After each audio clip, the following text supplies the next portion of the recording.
We are turning now to our second breaking news story out of Sumter County. That's because tonight the Department of Public Health is now confirming a measles case in Sumter. They made the announcement just a couple of hours ago. And they're saying tonight there are 3 different locations across the county where potential exposures may have occurred. Our Megan Dowshes is in Sumter tonight with the very latest on that. Megan, what should families know tonight?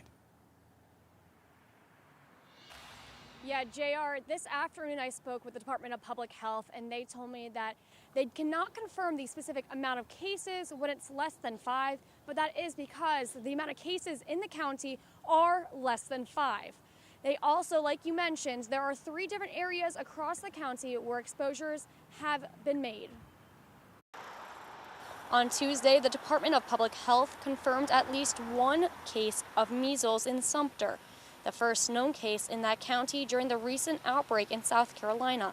They also named dates and times where possible exposures might have happened. One was at Mariachi's Mexican restaurant on Broad Street on January 23rd between the times of 5:30 to 8:30 p.m. Another was the Food Line on Broad Street Extension on Saturday, January 24th between 11 a.m. to 2 p.m. And finally, the Neighborhood Market Walmart on Pinewood Road, January 25th between 9 a.m. to 1 p.m.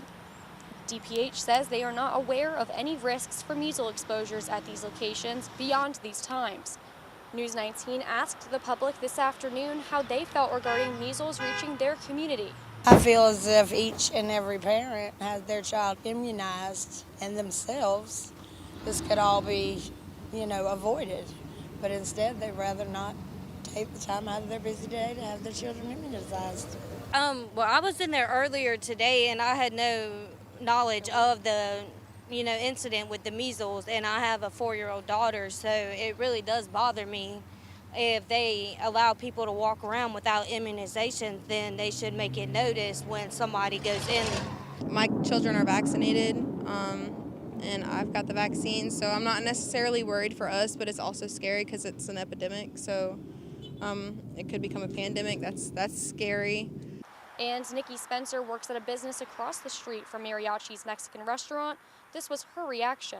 It's just a little shocking, being that they're across the street and we see, their parking lot is always flooded with people. So that's just, just a little kind of disturbing a little bit. Right now, DPH says the cases are less than 5 in the county. DPH says the best way to stop from getting measles is by getting a vaccination, and it's also going to help stop the outbreak. Reporting here in Sumter County, Megan Dowshes, News 19, WLTX. All right, Megan, thank you so much. And by the way, the Department of Health says there have been nearly 900 measles cases since the outbreak began last year. However, nearly all of those have been over in the upstate. All right, weather-wise.